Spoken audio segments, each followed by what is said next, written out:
Hello, how are you? I hope you're good. Happy winter season. I'm bringing wrap-ups back.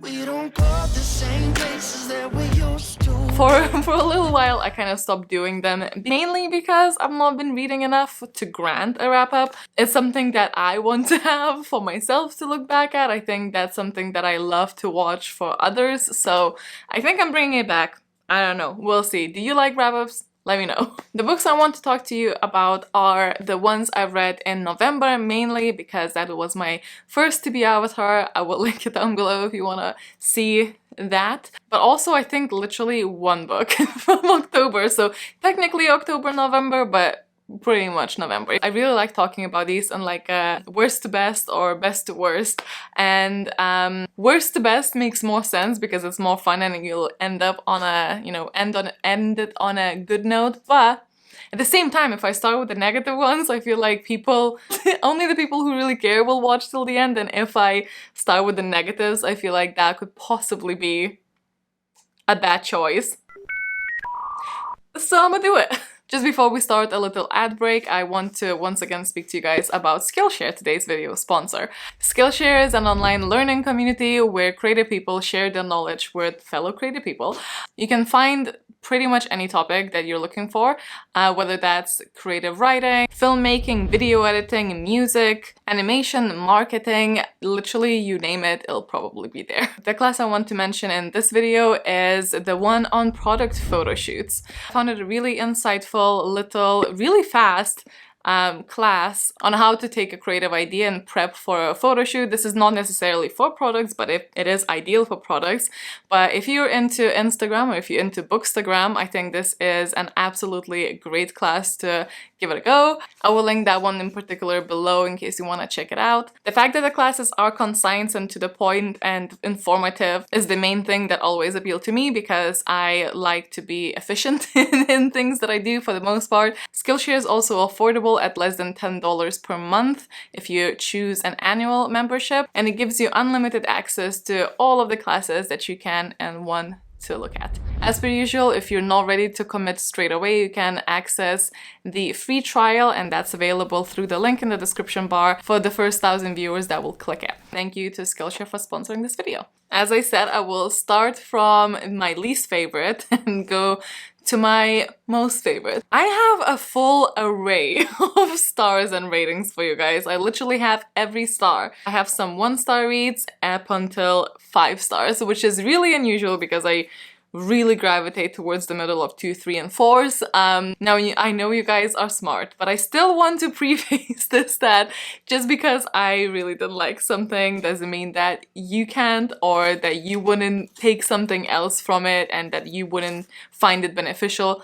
This is especially with the first one that I'm going to mention, but I think people will be more mad about the second one that I'll mention. The Subtle Art of Not Giving a Fuck. This book, I don't even know where to start, really. I gave this a whopping 1 star. The thing with self-help books, I feel like this just more so than in any other genre depends on where you are in your life, what you need to hear at that particular point in your life, what your background is, what your triggers are, what your issues are in confidence, what, you know, it's so subjective, which I think there's no such thing as objective reviews, in my opinion, for any book, but especially when it comes to self-help ones. Even from listening to the first chapter, I listened to the audiobook of this one, even from listening from the first chapter, I was like, oh boy, oh boy. Quite frankly, the only reason I did finish this, I buddy read this with a good friend of mine, and I feel like if not for the rants that kept me going for this, I would have definitely put it away. So the whole idea of the book, you know what, I don't even know. I don't know, because the author went from this isn't the point of this book to this is the point of this book to actually this is the point of this book. No, actually the first point is the point of this book, but with that bit there, that directly contradicts the first one. The beginning of the book was very much on the idea of you shouldn't spend your life worrying about what, you know, what other people think about you. Little bits annoy you, what career you should have chosen, what your legacy is going to be like. And also the first half of the book and majority of the book is actually in like a very bro tone of, it was a very odd situation of, look how dumb I was in the past, but also, do you see how many women I pulled? Like, it was such a weird dynamic. I don't know. So we had this kind of like bro energy, which is, you know, like whatever. I don't mind that, but this one in particular just really did not hit the spot for me. But then we also, at the end of the book, we ended up on this very dramatic change in tone. It was a whole thing about like going and sitting on a cliff and feeling mortal, and how all of the philosophers' happiness and their understanding of life comes from the reality that we are mortals, and it's like gone really deep and like, you know, sit on a cliff, think about your life, think about how it could be over any moment, and then, you know, appreciate everything that you have in the moment, which like fair, but also, and then he said like, as soon as you stop being afraid of asking yourself what your legacy is going to be and you focus on that, then you'll be able to live a happy life. Whereas at the very beginning it was like, who cares what your legacy is? Everyone is here just temporarily. And then at the end is like, focus on your legacy and what you're leaving behind. And I'm like, my guy, did you read this?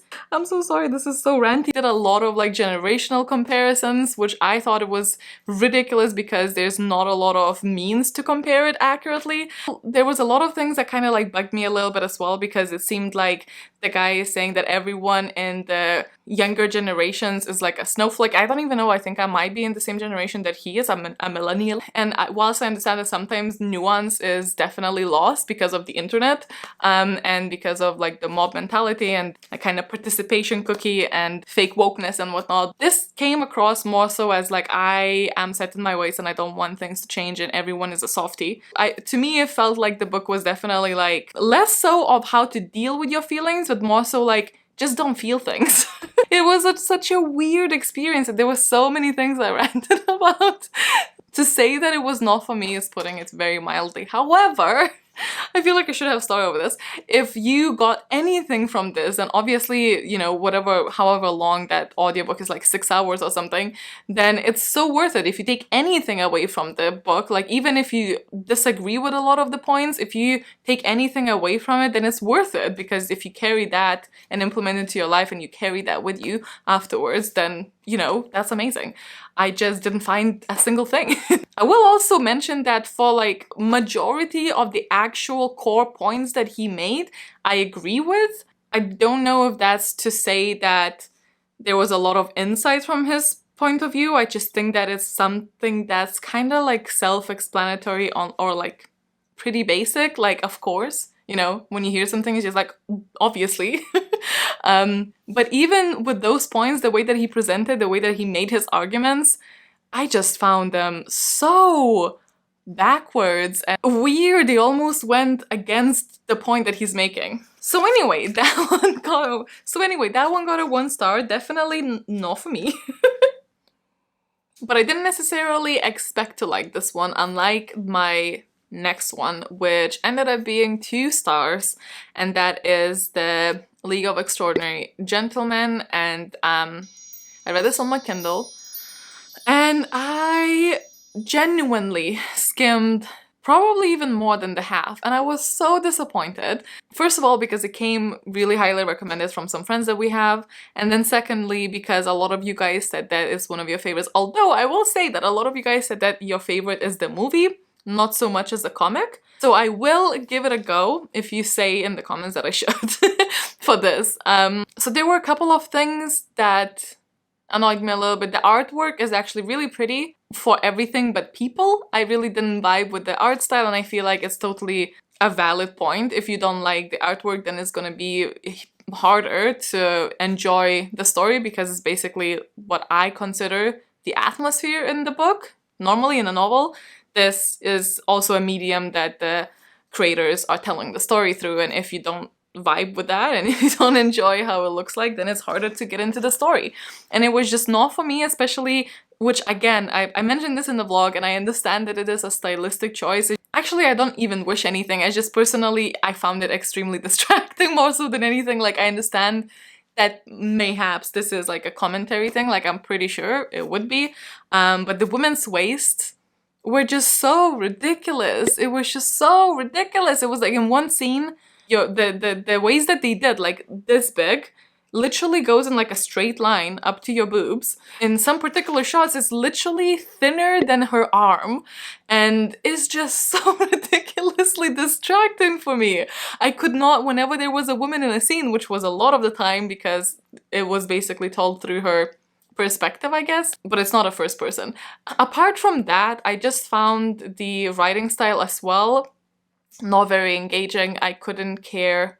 I didn't get into a story and I didn't care. I wasn't intrigued at all. So that's why the skimming started happening. So first of all, it was like the artwork wasn't doing it for me, then the story wasn't doing it for me. And it starts off as this woman being hired, like we think she's a teacher, I think, but it's definitely not all her career because she is basically like a spy, I guess.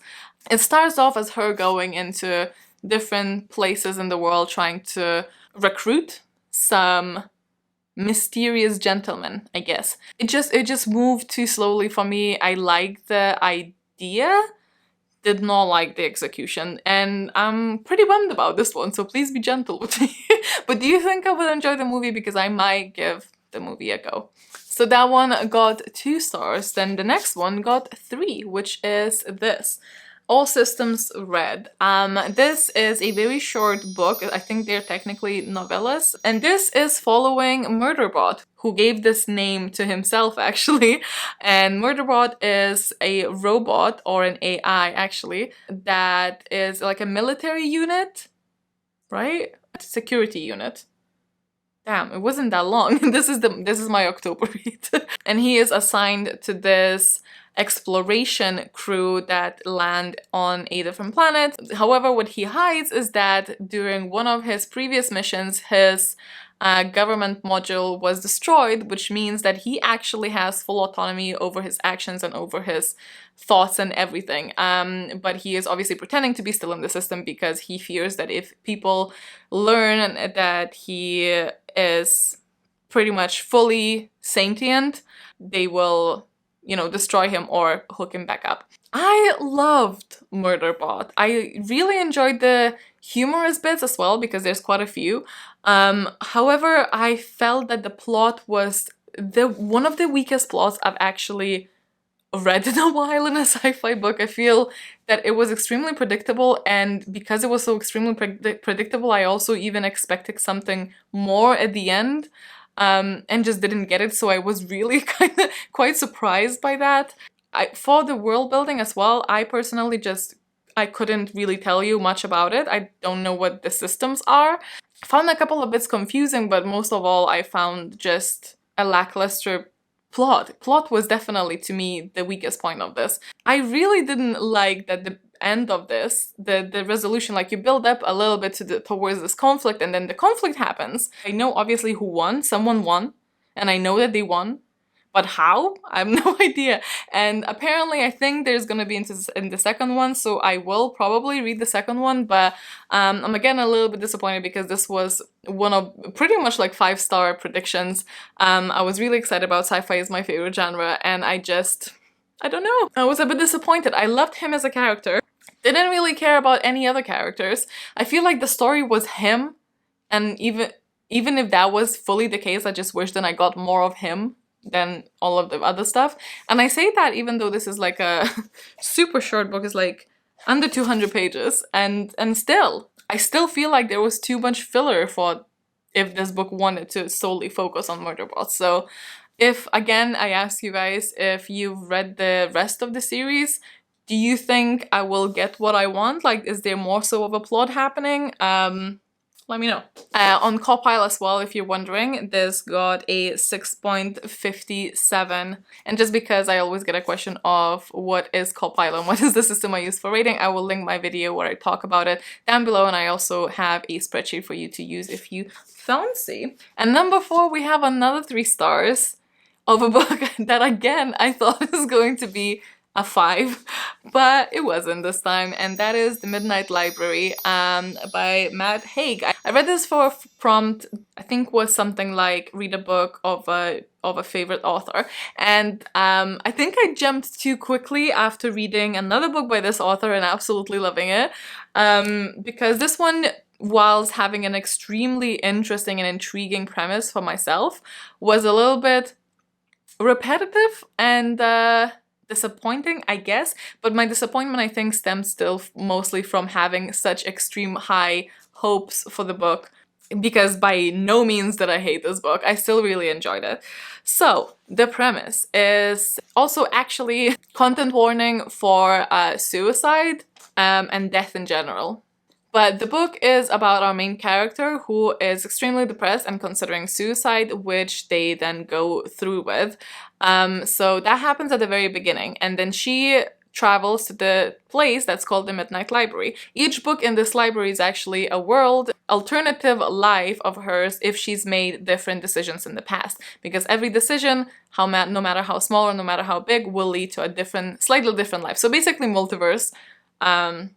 In a nutshell. So all of the books are of her different lives apart from one, which is a book of regrets. And she looks through the book of regrets and then obviously will pick some regrets to undo and see how her life would be if she chose that particular life. Now, I think I won't surprise everyone. It's pretty obvious that obviously the moral of the story is that your life is worth living. So then she goes and travels to a lot of different lives. I think you pretty much can guess what she learns, but so actually I really enjoyed, I'd say maybe 30% of this book at the start. It was the best to me at the beginning because I love the premise. I love the setup. I love living through different lives. It's one of the things that I really enjoy in general. However, I think that after that it got extremely repetitive. I didn't feel like we got a different message or a different development from the next lives. I feel like in the on the first couple ones, like the point was really clear, and then it was like just beating into you the same kind of message through the rest of the book, which I felt was a little bit repetitive. So I still really enjoyed it. 3 star for me, and it came at 6.93. The House in the Cerulean Sea. This is the most wholesome book probably I've ever read. If you love middle grade and you want to read something more so adult, but very much with middle grade vibes, this is the book for you. The only thing that people might really dislike is the whimsy of the writing style sometimes. This is actually a book for Read, Rate, Review, and we will be speaking about this in the beginning of January. So if you would like to have a spoilery discussion with us, then we will have this, as I said, at the beginning of January. I think it's gonna be on Jade's channel this time. We also already had this book as a Patreon read. The biggest criticism, I think, from our group was that it was quite repetitive. I didn't personally find it to be a big issue for me. For me, main issue was one of the characters towards the end and a little bit of a muckiness plot-wise in the middle. Plot is extremely slow. This is not a plot-driven book. This is 100% a character-driven book. But as for the actual story, we follow Linus, our main character, who is a 40-something working a 9-to-5, grinding in the office, not really like living so by the rules that it hurts. This is, however, a fantasy, and we have magical children, and he's actually sent on one of the secret missions to a orphanage full of kids that are kept off the grid, and one of them is literal Antichrist, although we don't use that word in the book, and a lot of other very misunderstood children who are deeply feared even by himself at the very beginning. Then we obviously learned about them and learn about acceptance and tolerance and prejudice and all of that jazz. I think the actual climax of this book was a little bit disappointing for me. I felt like the stakes never really truly felt super high, which is not a bad thing, but the way that the thing that they did at the end, the drama that was created was very unsuited for the characters as for how they acted up until that point, if that makes sense. But other than that, I actually really enjoyed it. I was a bit afraid that it's gonna be too whimsy for me, but it stepped on the line, like it touched the toes, the toes touched the line sometimes, but overall, I actually really enjoyed it, and the audiobook for this was also pretty good. It's the same audio narrator, I'm pretty sure, that did the Lightning Struck Heart. Although if you have read this and you want more of this author, and you think Lightning Struck Heart is similar to this, it is really not. I'm just gonna leave it that there. So that one got 8.07, which is a 4 stars. And then the next two, which are kind of sharing the second and first place, and they're so different, although they're technically both sci-fi. Very, very different vibe and very different books. And one technically scored higher, but they're both were very, very strong in different categories. But I'm gonna start with the one that technically got less, technically, and that's Red Rising, a series that I'm pretty sure I'm becoming really obsessed with, but I only finished one book, so I'm not gonna speak too soon and saying this is my new favorite, because I don't know that yet. But it is extremely promising, and I'm very happy about this book in particular. So in this book, we have one of those scenarios where your whole life is a lie, and we learned that pretty early on, which I actually really enjoy, because then you get all of that angst. We follow Darrow, who is a red. The whole society is separated into colors, and reds are basically a District 12 from the Hunger Games, the lowest tier, the lowest class. After a certain tragedy and some events that I don't want to really mention, even though it does happen at the beginning, he has to go somewhat undercover and basically participate in a game of survival in order to infiltrate higher ranks. Let's leave it at that. The things that I really enjoyed about this book were mainly, like, I really loved the game. I really loved the game. There are some characters as well that I absolutely adored, and my favorite thing is how I thought it was so clever, where a couple of moments that were extremely badass. Like, there was one moment in particular that I can't obviously say here, but that I absolutely loved, and it was so, you know? I will say that there is a lot of themes of sexual assault, so if this is a trigger of yours, I would definitely put a content warning on that to bear in mind. I do think that it is challenged, although there was definitely a couple of things surrounding that theme that was a little bit questionable for me, I guess. Not my favorite, for sure, which was a little bit disappointing. However, because it is quite challenged, it didn't dim the rating too much. The other downside to this book was that the beginning, to me personally, was a little bit slow and hard to get into, and I've been hearing that from other reviewers as well, so I think just keeping that in mind, that it for me, I think it was pretty much like half point, maybe a bit earlier, that I got really into it to the point that I couldn't put this down until I finished it, and only then went to bed. Logan really enjoyed it as well, which was also quite nice. I really enjoyed the characters. I think that I can tell their personality really easily for the main side characters, and I always look for that in a book, because if I cannot tell them apart, then it gets really frustrating for me, because I just feel like I'm just halfway in the book and not really living it. There's a lot of cruelty in here, there's a lot of death, and I just really liked the cleverness of it, I guess. There's some stuff at the end especially that I feel like probably was extremely convenient and a bit like, alright, but at the same time, I didn't mind, and I really enjoyed it, and I really want to see what happens next, and it got 5 stars for me, which is pretty rare. And this is by the same author that wrote The Midnight Library. That's why I was saying that after reading this, I had him in such high hopes for Midnight Library, but in my personal opinion, I enjoyed this one so much more.